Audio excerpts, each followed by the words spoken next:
ناظرین اکرام، ایک مشہور ایکٹر جن کا نام عرفان خان ہے اور جو فلمی دنیا میں کام کرتے تھے،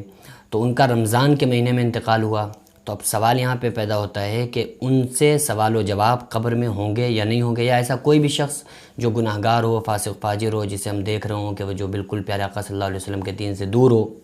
لیکن نام کا وہ شخص مسلمان ہو، تو پھر ایسے شخص سے قبر میں سوال ہوں گے رمضان میں انتقال کرنے والے سے یا نہیں ہوں گے؟ میں اس مسئلے کو کلیئر کر دیتا ہوں کہ پیارے آقا صلی اللہ علیہ وسلم نے جو ارشاد فرمایا، تو یہ فرمایا کہ جو شخص رمضان کے مہینے میں یا جمعے کے دن یا رات میں، جمعے کے دن میں یا جمعے کی رات میں یا رمضان میں جو شخص انتقال کرتا ہے، تو پھر اس سے رمضان میں حساب و کتاب قبر میں نہیں ہوتا ہے، سوال جواب نہیں ہوتے ہیں، اور جمعے کے دن جو شخص انتقال کرتا ہے تو جمعے کے دن اس سے سوال و جواب نہیں ہوتے ہیں۔ اب یہ آپ صلی اللہ علیہ وسلم نے جو حدیث آپ صلی اللہ علیہ وسلم نے جو فرمایا، تو یہ مسلمانوں کے لیے فرمایا کہ جو بھی اسلام والا ہو، جو بھی مسلمان ہو، تو جو مسلمان ہوگا تو پھر ایسے شخص سے رمضان میں اگر ایسا شخص انتقال کر جائے تو اس سے سوال جواب نہیں ہوں گے۔ اب ایسا شخص جو بالکل اسلام سے دور ہو لیکن مسلمان ہو، ایسے شخص کا کیا معاملہ ہے؟ تو حدیث میں قید یہ نہیں لگائی گئی ہے کہ وہ نیک ہو یا برا ہو، اچھا ہوگا تو اس سے سوال جواب نہیں ہوں گے، برا ہوگا تو سوال جواب ہوں گے، ایسا کچھ نہیں کہا گیا، بلکہ یہ مسلمانوں کے لیے کہا گیا کہ جو اسلام سے تعلق رکھنے والے لوگ ہوں، مسلمان ہوں، تو ایسے شخص سے قبر میں سوال جواب نہیں ہوتے ہیں اگر کوئی شخص رمضان میں انتقال کر جائے۔ اب اس کے بعد علماء کا اس میں اختلاف ہے، علماء کی الگ الگ رائے ہیں۔ بعض لوگ کہتے ہیں کہ بھائی رمضان کا مہینہ گزر جاتا ہے تو اس کے بعد اس سے سوال جواب ہوتے ہیں، اور جو سزائیں اس کو ملنا ہوتی ہیں تو وہ رمضان کے بعد سے اس کو سزائیں ملنا شروع ہو جاتی ہیں۔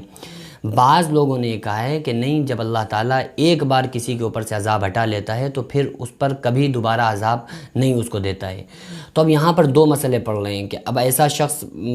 رمضان میں انتقال کیا جو کہ مسلمان، نام کا مسلمان، اور ساری زندگی اس نے ایسے کام کیے جو اسلام کے بالکل خلاف، تو بھئی اگر اللہ تبارک و تعالیٰ نے، ہم تو ملامت نہیں کر سکتے ہیں کسی کے اوپر، اگر اللہ تبارک و تعالیٰ نے ان کو آخری وقت میں کسی ایسے شخص کو جو ساری زندگی سے گناہ کے کام میں مصروف رہا، پھر اس کو اگر ہدایت عطا فرما دی یا اس نے توبہ کر لی، تو یہ تو اللہ ہی بہتر جانتا ہے۔ اور ایسا نہیں ہے کہ اگر جو انسان رمضان میں انتقال کر جائے تو اس سے قبر میں سوال نہیں ہوں گے اور پھر آخرت میں بھی نہیں ہوں گے۔ بہت سارے لوگ یہ سمجھتے ہیں کہ قبر میں سوال نہیں ہوں گے، قبر میں عذاب نہیں ہوگا تو آخرت میں نہیں ہوگا۔ اس سے یہ ہرگز نہ سمجھا جائے، بلکہ اگر رمضان کی برکتوں کی وجہ سے اس کے اوپر سے عذاب اٹھا لیا جائے اور پھر بھلے چاہے پھر ساری زندگی نہ دیا جائے، قیامت تک اس پر عذاب طاری نہ کیا جائے، لیکن اللہ تبارک و تعالیٰ کو اگر اسے عذاب دینا ہوگا تو وہ قیامت کے دن اس کو عذاب دے سکتا ہے، وہ جہنم میں اس کو ڈال سکتا ہے۔ تو یہ اللہ تبارک و تعالیٰ کی مرضی ہے، وہ قادر مطلق ہے، وہ جو چاہے کرے۔ ہم سارے لوگوں کو چاہیے کہ ہم یہ دعا کریں کہ اللہ تبارک و تعالیٰ جو لوگ بھی اسلام سے منسلک ہیں، اسلام سے جڑے ہوئے ہیں، پھر وہ اسلام سے دور ہیں،